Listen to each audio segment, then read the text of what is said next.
We're here in Niagara on the Lake in Niagara, Ontario, and we're talking about the Freedom Convoy. Let's see how that goes. What do you think of the government's treatment of the Freedom Convoy protesters? Was it justified? Nah, I don't think so. Yeah, I'd honestly probably say no. No. No, Doesn't sound right. No, not at all. It was Canadians standing up for their rights against the totalitarian regimes that the government was trying to bring down upon them. I think they should have had some conversation with them or treated it the same as they do any other protests in Ottawa, right? What happened to freedom in Canada? It disappeared overnight. We didn't live in Ottawa. We didn't know it was, we just saw it on TV.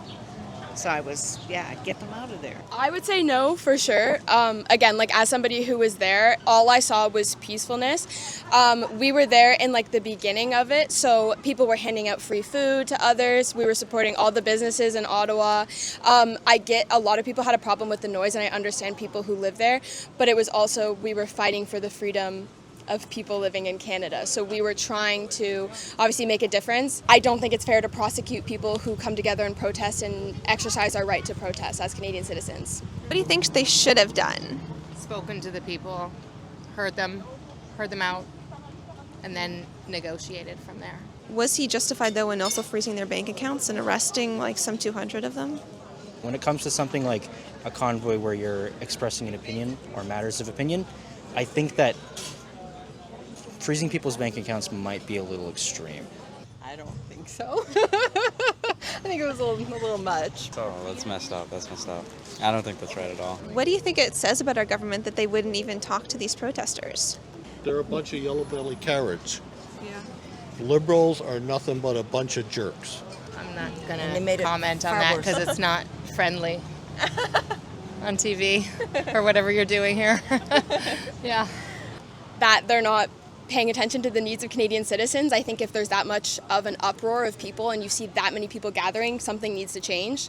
To just kick them out, and like my parents were there when the police started pushing in and it got bad, and it was one of the scariest things I've ever seen because everybody was being peaceful and it was the police who were pushing people away, and I think that was scary. And I think again, it's all it says is all of these people are coming together and gather. I think the government should take a hint and see that maybe it's for a reason. In a free country, everyone has the right to protest. But the way they treated that protest was very, very heavy-handed. And we don't see them as heavy-handed with other protests, especially the pro-Palestinian protests that were in Montreal. Those lasted for over a year. There were about 12 protests, and some of them were extremely violent. And for those protests, they made 109 arrests overall. But for the Freedom Convoy protest that lasted 3 weeks, they've made about almost 200 arrests. So do you think that they're overreacting to something like that? Yes, I definitely think there's protest bias. I think it's interesting when you can make a comparison like that, and it could indicate that there's some sort of bias, right?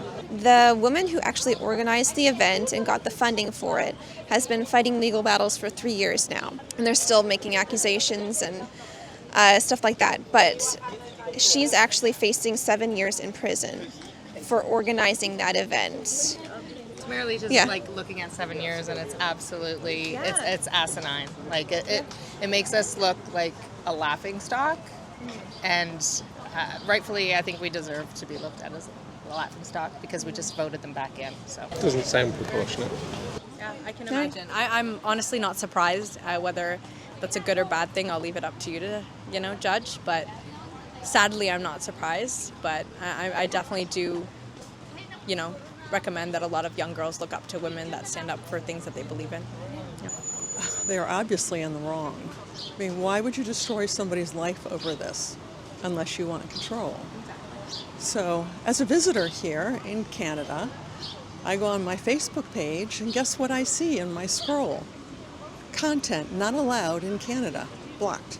Content not allowed in Canada, blocked. Over and over and over again. What is happening to the freedom here in Canada? What is going on? Why are the people putting up with this? Well, we're really nice and polite in Canada.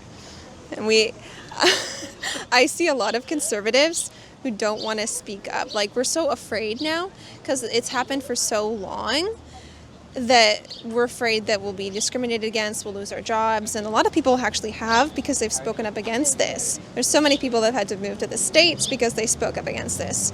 So like, just think about this like during the next election cycle, that the government, when someone questions the government's authority, they freeze their bank account and they arrest them. So like, think about that and like judge your vote based on that, like how they respond to people questioning their authority.